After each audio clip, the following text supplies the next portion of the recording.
ধন্যবাদ তোমাদের সবাইকে শুভ সকাল।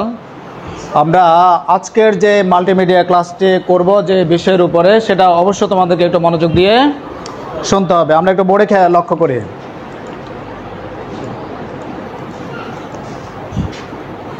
প্রথমে যে কাজটি করতে হবে, কোনো বিষয় আত্মস্থ করার জন্য আমাদেরকে অবশ্যই মনোযোগী হতে হবে। কি হওয়া লাগবে? মনোযোগী হওয়া লাগবে। মনোযোগী হওয়া ছাড়া কোনো বিষয় পরিপূর্ণভাবে আত্মস্থ করা সম্ভব নয়। এই জন্য এই মনোযোগের বিষয়টা আমাদেরকে প্রথমে নিতে হবে। আমার পরিচয়টা একটু তোমাদের দিয়ে দিচ্ছি। আমি মোহাম্মদ আব্দুল মতিন, সহকারী অধ্যাপক, প্রিন্সিপাল কাজী ফারুকী কলেজ। আর মোবাইল নাম্বার, ইমেল নাম্বার আমার নিচে দেওয়া আছে। আমরা আজকে বাংলা ব্যাকরণ বিষয়ে আলোচনা করব। গতকালকে আমরা যেটা আলোচনা করেছি, বাংলা উচ্চারণ নিয়ে আমরা আলোচনা করেছি। 2014 সন থেকে তোমাদের সিলেবাসে বাংলা উচ্চারণ অন্তর্ভুক্ত করেছে। কারণটা কি? আমরা বাংলা ভাষাভাষীর মানুষ, বাংলাদেশের মানুষ, বাংলার জন্য আমরা জীবন উৎসর্গ করেছি। সেই হিসেবে বাংলা বলার যে স্বাধীনতা, সুন্দরভাবে বলার যে স্বাধীনতা জানা, সে জায়গা থেকে আমরা অনেক পিছিয়ে পড়ার কারণে 2014 সনেই তোমাদের সিলেবাসে এটা অন্তর্ভুক্ত করা হয়েছে, বাংলা উচ্চারণটা। সেখান থেকে অদ্যাবধি পর্যন্ত এটা স্টিল নাও আছে, আগামীতেও থাকবে। কথা কি বুঝতে পেরেছি? তো বাংলা উচ্চারণ গতকালকে আমরা শেষ করেছি। কারো কোনো কোশ্চেন আছে কি না? কারো কোনো কোশ্চেনের ধন্যবাদ। তাহলে দ্বিতীয় টপিকে আমরা চলে আসি। দ্বিতীয় টপিকটা হচ্ছে আমাদের বাংলা বানানের নিয়ম। তোমরা একটু বোর্ডে খেয়াল করতে হবে। বাংলা বানানের নিয়ম, উচ্চারণটা কেন প্রয়োজন সেটা আমরা গত ক্লাসে বলেছি। সুন্দরভাবে বলার জন্য শুদ্ধভাবে উচ্চারণ করতে হবে। সুন্দরভাবে বলার জন্য শুদ্ধভাবে উচ্চারণ করতে হবে। শুদ্ধ উচ্চারণ, শুদ্ধভাবে বলা, এটা তোমার ব্যক্তিত্বের বহিঃপ্রকাশ। কোথাও গিয়ে তুমি যখন কথা বলবে, সেটা যদি অশুদ্ধ প্রয়োগ হচ্ছে আধুনিক। 6টি নিয়ম উদাহরণ সহ লেখো। তোমরা যে ব্যাকরণটা পড়ছো সেখানে কিন্তু এরকম সাজানো নেই, সেখানে আলাদা করে এরকম দেয়া নেই। সেখানে টপিক দিয়ে দিয়েছে, টপিকের আদলে প্রশ্নগুলোকে ব্যাখ্যা করা হয়েছে। এটা শিক্ষার্থীদের সুবিধার্থে আমরা এগুলোকে প্রশ্ন আকারে তৈরি করে দিচ্ছি এবং রুলগুলো পড়াচ্ছি। দেখো, প্রশ্নটা এভাবে থাকতে পারে। দ্বিতীয়ত, আধুনিক বাংলা বানানের 5টি নিয়ম লেখো। ওই যে প্রমিত যে শব্দটা ব্যবহার করেছে সেটাকে আধুনিক হিসাবেও বলা যায়। উত্তর, প্রমিত বাংলা বানানের 5টি নিয়ম। প্রথমে আমরা একটু দেখি। তৎসম অর্থাৎ বাংলা ভাষায় ব্যবহৃত অবিকৃত সংস্কৃত শব্দের বানান যথাযথ ও অপরিবর্তিত থাকবে, কারণ এসব শব্দের বানান ও ব্যাকরণগত প্রকরণ ও পদ্ধতি কথা অর্থ অর্থাৎ ব্যাখ্যা অর্থে যেসব তৎসম শব্দে রস্বই দীর্ঘই, রস্ব দীর্ঘ উ উভয় শুদ্ধ, সেসব শব্দে কেবল ই বা উ এবং তার কাটচিহ্ন ব্যবহৃত হবে। কাটচিহ্নগুলো অনেকগুলো রয়েছে। যেমন আমরা এখানে যেটা মনে করি, রস্বই, কেমন? রস্বের কাটচিহ্ন কি?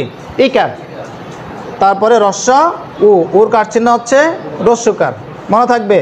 এরপর হচ্ছে দীর্ঘ উ, এর কাটচিহ্ন হচ্ছে দীর্ঘকার। এভাবে সকল কিছু রয়েছে, খেয়াল করতে হবে। যেমন কিংবদন্তি, খঞ্জনি, চিৎকার, ধমনী, ধুলি, পঞ্জি, পদবী, ভঙ্গি, এগুলো হচ্ছে উদাহরণ। 3 নম্বরটা দেখো, রেফের পর ব্যঞ্জন বর্ণে দিতে হবে না। এটাকে তোমরা 1 নম্বরে লিখো। রেফের পর লিখতে হবে, রেফের পর ব্যঞ্জন বর্ণে দিতে হবে না। দ্বিতীয় শব্দ অর্থ কি? 2। দ্বিতীয় 6বার উচ্চারিত হবে না, 2বার উচ্চারিত হবে না। বসাচ্ছ কেন? লিখো, দ্রুত লিখো।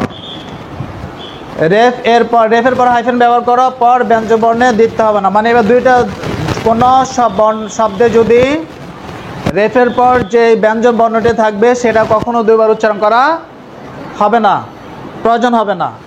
একটা উদাহরণে আসো। যেমন এখানে আমরা লিখেছি অর্চনা, অর্চনা, খেয়াল করে নাও, অর্চনা। তাহলে এটাকে আমি কখনো অরচ্ছনা বলবো না, অরচ্ছনা বলবো না, অর্থাৎ 2বার উচ্চারণ করা হবে না।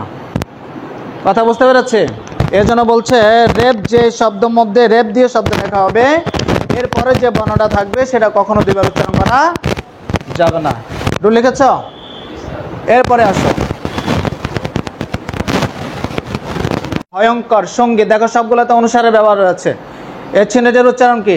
অনুসার। খেয়াল রাখতে হবে, ব্যঞ্জন বর্ণের যে অনুসলিষ্ট বর্ণ রয়েছে সেখানের মধ্যে অনুসার, বিসর্গ, চন্দ্রবিন্দু, খণ্ডত, চন্দ্রবিন্দু, অর্থাৎ খণ্ডত, অনুসার, বিসর্গ, চন্দ্রবিন্দু, এই 4টি প্রথমত কোনো বর্ণ নয়। 4টি কি নয়?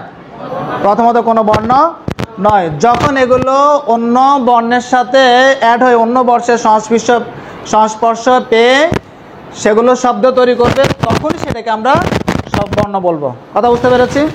যেমন এদিকে তাকাও, যেমন ধরো খণ্ডত, তাই না? আমরা লিখলাম হঠাৎ, এটাকে এখন বর্ণ বলবো। এটাকে এখন কি বলবো? বর্ণ বলবো। এই ক্লাসটা আমরা আগেও করেছি, একবার আগেও তোমাদেরকে বলা হয়েছে, সেদিকে খেয়াল রাখতে হবে। যেমন ধরো বিসর্গ, আমরা লিখলাম দুঃখ, এখন এটাকে আমরা কি বলবো? বর্ণ বলবো।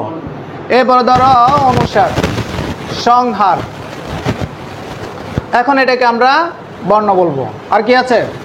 চন্দ্রবিন্দু, চাঁদের মতো দেখতে চন্দ্রবিন্দু, চাঁদ, এটাকে এখন কি বলবো? বর্ণ বলবো। কথা ক্লিয়ার? বুঝতে পেরেছ? এরপরে কি আছে দেখো, তাহলে 6 নম্বরটা দেখো, রস্বই দীর্ঘই রস্বউ দীর্ঘউ, সকল তৎসম অর্থাৎ তদ্ভব দেশি বিদেশি মিশ্র শব্দে শুধু ই ও উ অর্থাৎ রস্বই ও রস্বউ এবং এগুলোর কার চিহ্ন রস্বই ই কার রস্যুকার ব্যবহৃত হবে। এমনকি স্ত্রীবাচক ও জাতিবাচক শব্দের ক্ষেত্রে নিয়ম প্রযোজ্য, যেমন গাড়ি, চুড়ি, দাড়ি, পাগলি, ফরাসি, ফার্সি। এখানে একটা কথা রয়েছে, বিদেশি শব্দগুলোতে সবসময় কি ব্যবহার করতে হবে? রস্বইকার। যেমন ইরানি আমরা কি দিয়ে লিখি রস্বইকার দিয়ে। কথা বুঝতে পেরেছি? ফরাসি, ফার্সি রস্বইকার দিলে, অর্থাৎ এক কথায় ইংরেজি যে বিদেশি শব্দগুলোর ক্ষেত্রে অবশ্যই তোমাকে রস্বইকার ব্যবহার করতে হবে। সবাই ক্লিয়ার? তাহলে এখানে কয়টা নিয়ম আমাদেরকে লিখতে হবে? 6টা নিয়ম লিখতে হবে। ঠিক আছে, আচ্ছা তাহলে উপরে কয়টা নিয়ম লিখেছো তোমরা? কয়টা নিয়ম লিখেছো?